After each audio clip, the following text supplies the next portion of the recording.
എല്ലാവർക്കും നമസ്കാരം. ഇന്നിപ്പോൾ ഞാൻ രാവിലെ കർക്കിടകം ഒന്നായിട്ട് കുളിക്കാനുള്ളൊരു തയ്യാറെടുപ്പാണ്. കയ്യുണ്ണിയും മറ്റേ മൈലാഞ്ചി ഇതൊക്കെ ഇട്ട് കാച്ചിയ വെളിച്ചെണ്ണയാണ് ഇട്ടത്. അതാണ് കറുത്തിരിക്കുന്നത്. പിന്നെ ഇന്ന് ഒഴിവ് ദിവസമുള്ള തൃശ്ശൂർ ജില്ലക്ക് ഇന്ന് ഒഴിവായ കാരണം ചേട്ടനിന്ന് പോകേണ്ട ജോലിക്ക്. അത് കാരണം ഇന്ന് കോഴിനെ കഴിച്ചിട്ടാക്കിയാണ്. അപ്പോൾ ഞാൻ വീട്ടിലുണ്ടാവുമല്ലോ, ചേട്ടൻ കടയിൽ പോയിക്കോളും. അപ്പോൾ ഇന്ന് കോഴിനെ കഴിച്ചിട്ടിട്ടുണ്ട്. അപ്പോൾ ഇന്ന് രാവിലെ ഞാൻ കുളിയൊക്കെ കഴിഞ്ഞിട്ട് ഇന്ന് നമ്മുടെ കിച്ചണിലോട്ട് കയറിയാക്കണത്. കിച്ചണിൽ നിന്ന് ചായക്കുള്ള കടിയൊക്കെ ഒപ്പിച്ചിട്ട് പോകാമെന്ന് ഓർത്താണ്. അപ്പോൾ പിന്നെ ഞാൻ പോയി കഴിയുമ്പോൾ ഇരിക്കുക കഴിക്കാമല്ലോ, എന്നുവെച്ചാൽ ഇത്തിരി വയ്യാ പോകുള്ളൂ. അത് കാരണം ചായക്ക് ഇന്ന് ഇടിയപ്പമാണ് ഉണ്ടാക്കണത്. ഇടിയപ്പവും മുട്ടക്കറി. ഇടിയപ്പം നമ്മ ഈ പച്ചരി വാങ്ങിച്ച് പൊടിച്ച് വറക്കണ ഇടിയപ്പമാണ്. വറക്കില്ല, പൊടിപ്പിക്കുകയുള്ളൂ, വറപ്പിച്ച് മേടിക്കും പൊടിച്ചിട്ട്. അതാണ്. അപ്പോൾ ഒരുവിധം സോഫ്റ്റ് ഇടിയപ്പം സോഫ്റ്റാണിത്. നമുക്ക് ഇതിങ്ങനെ ഇടിയപ്പത്തിൻ്റെ അച്ചിലോട്ടിട്ടാൽ പിഴിഞ്ഞാൽ പെട്ടെന്ന് ഒരു പോരണ പൊട്ടിയാണ്. ഞാൻ കുഴക്കുമ്പോൾ കുറച്ച് വെളിച്ചെണ്ണയും കൂടി ഒഴിക്കും, അപ്പോൾ പെട്ടെന്ന് പോന്നോളും. പിന്നെ സ്റ്റീലിൻ്റെ ആണിത്. മറ്റേതാണ് ഉണ്ടായിരുന്നത് നമ്മുടെ അടുത്ത്, ഓടിൻ്റെ ഉണ്ടായിരുന്നത്. ഇങ്ങനെ പിരിവെട്ടിപ്പോയി. ഇങ്ങനെ ചില പൊടികൾ ഭയങ്കര ഇങ്ങനെ കട്ടിയുള്ള പൊടികളുണ്ടാവില്ല, അങ്ങനെയാണ് പിരിവെട്ടിപ്പോയത് കേട്ടോ. അതാണ്. പിന്നെ ഞാൻ അങ്ങനത്തെ പൊടികളാകുമ്പോൾ നമ്മൾ അധികം ഇടിയപ്പം ഉണ്ടാക്കാൻ നിൽക്കാറില്ലെന്ന് വെച്ചാൽ നമ്മുടെ അച്ച് പോകുമല്ലോ, അപ്പോൾ കുഴപ്പമില്ല. അങ്ങനെ കട്ടിയുള്ള പൊടികളല്ല ഇപ്പം. പിന്നെ കോഴിക്ക് തീറ്റ കൊടുത്തിട്ടിട്ടുണ്ട്. അങ്ങനെ കോഴി കൊത്തിപ്പെറുക്കിക്കൊണ്ടിരിക്കുകയാണ്. അതിനിടയ്ക്ക് ഞാൻ സവാളയൊക്കെ അരിഞ്ഞു വെച്ചിട്ടുണ്ടായിരുന്നു മുട്ട കറി വെക്കാനായിട്ടുള്ള. പിന്നെ മുട്ട പുഴുങ്ങാൻ വെച്ചിട്ടുണ്ടായിരുന്നു. അപ്പം ചേട്ടനോട് എടുത്തുകൊണ്ട് വരാൻ പറഞ്ഞിട്ട് ചേട്ടനാണ് വെച്ചത്. ഞാനോട് ഇടിയപ്പം ഇരുന്ന് പിഴിയണമായിരുന്നല്ല. അങ്ങനെ എന്നിട്ട് അതിൽ മുട്ടക്കറി വെക്കാനായിട്ട് ചട്ടി ചൂടായി കഴിയുമ്പോൾ വെളിച്ചെണ്ണ വെച്ചിട്ട് ഇതൊക്കെ സവാളയും ചെയ്യുമ്പോൾ ഒരു സവാള എടുത്തിട്ടുള്ളൂ കേട്ടോ, അധികം സവാള ഒന്നും എടുത്തിട്ടില്ല. പിന്നെ മുട്ടയും പുഴുങ്ങി വെച്ചിട്ടുണ്ട്. ഇത് ഇടിയപ്പത്തിൻ്റെ പണികൾ ഏകദേശം കഴിഞ്ഞു. ഇടിയപ്പന് കണ്ട് ലാസ്റ്റ് ഒരു ഇത്തിരി കുളം പൊടി വന്നതാണ്. ഞാനൊരു ചെറിയൊരു കുഞ്ഞുണ്ടായിട്ട് പിടിച്ചതിലോട്ടിട്ടേക്കണം. പിന്നെ ആ പൊടിയും ഇനി വേസ്റ്റ് ആകില്ലല്ലോ എന്നോർത്ത് അങ്ങനെ ഇട്ട്.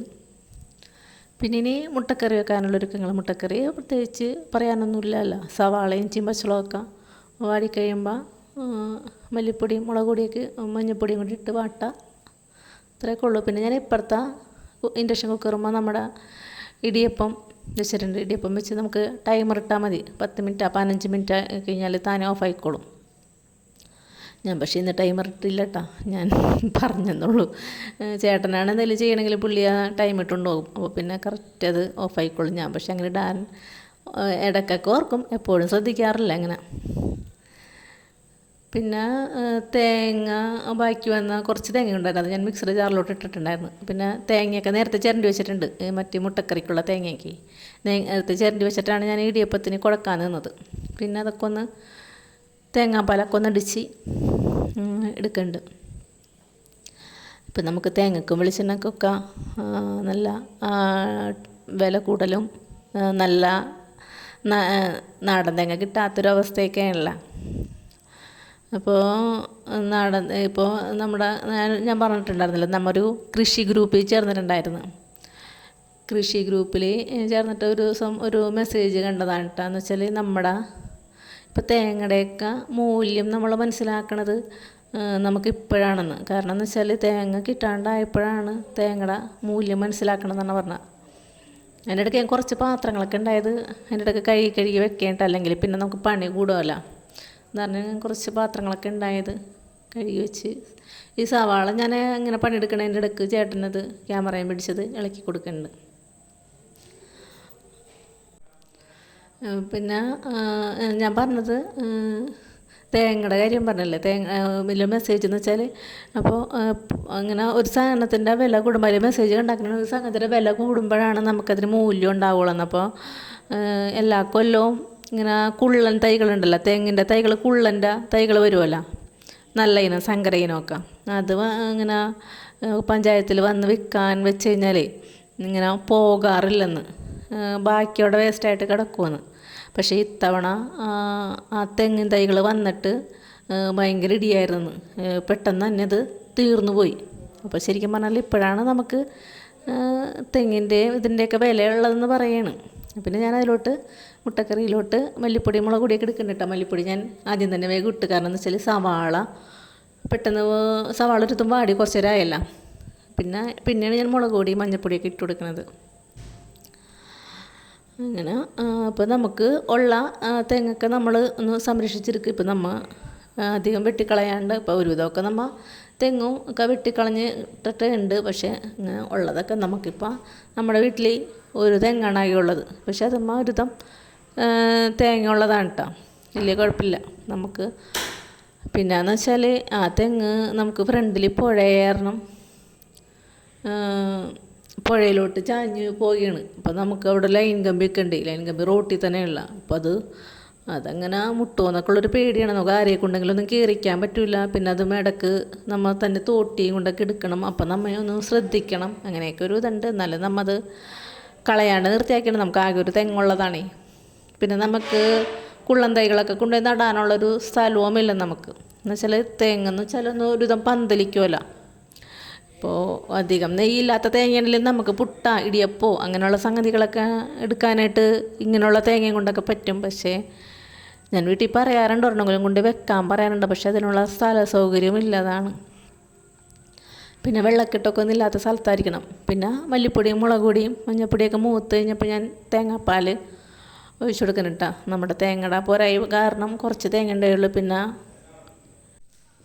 കുറച്ച് കോൺഫ്ലവറും കൂടി ഇട്ട് കൊടുക്കുക. ഇങ്ങനെ തേങ്ങാപ്പാൽ പിഴിഞ്ഞിട്ട് സ്വല്പം കോൺഫ്ലവർ ഇട്ട് കൊടുക്കേണ്ടതെന്ന് വെച്ചാൽ കോൺഫ്ലവറോടെ മേടിച്ച് വെച്ചിട്ടാണ്. സ്ഥിരമായിട്ട് വാങ്ങിക്കാറില്ല. ഈ അടുത്ത ദിവസം ചേട്ടൻ അങ്ങനെ വാങ്ങിച്ചപ്പോൾ അങ്ങനെ ഇട്ടെന്നുള്ളൂ. പിന്നെ നമുക്ക് നേരത്തേക്ക് എന്ന് വെച്ചാൽ ഇടിയപ്പം ഉണ്ടാക്കുമ്പോൾ എന്ന് വെച്ചാൽ ഇടിയപ്പത്തിൻ്റെ നമ്മുടെ ഇഡ്ഡലിയുടെ പാത്രം ഉണ്ടാവില്ല, അതിൻ്റെ ഒരിതുണ്ടാവുമല്ലോ, ഓരോ കുഴി ഉണ്ടാവുമല്ലോ, ഓരോ കുഴിയിലും കുറേ തേങ്ങ വാരിയിടും. പിന്നെ മുട്ടക്കറിക്കും കുറേ തേങ്ങ എനിക്ക് തോന്നുന്നത് ഒരു തേങ്ങയൊക്കെ എടുക്കുമെന്നാണ്. ഒരു തേങ്ങയല്ല എന്നാലും ഒരു മുറി തേങ്ങയൊക്കെ കൂടുതലെടുക്കും. കാരണം ഇടിയപ്പത്തിലും കുറേ ഇടും, പിന്നെ മുട്ടക്കറി വെക്കാനും കുറേ ഇടും. അങ്ങനെയൊക്കെയായിരുന്നു. പക്ഷേ ഇപ്പം നമുക്ക് തേങ്ങയുടെ ഷോർട്ടേജ് ഉള്ള കാരണം തേങ്ങ ഇത്തിരി കുറച്ചിട്ടുണ്ട്. പിന്നെ അതിൽ നമുക്ക് ആവശ്യത്തിന് ഉപ്പിട്ട് കൊടുത്തിട്ടുണ്ട്. പിന്നെ നമ്മുടെ ഗരം മസാല ഇട്ട് കൊടുക്കണത് അതും ഇട്ട് കൊടുക്കുന്നുണ്ട്. അങ്ങനെ തേങ്ങയുടെ ഷോർട്ടേജിൻ്റെ കാര്യമാണ് ഞാൻ പറഞ്ഞത്. ഇത് മറ്റേ പൊടി ഇത്തിരി വെള്ളത്തിൽ കലക്കിയിട്ടാണ് ഇട്ട് കൊടുക്കുന്നത്.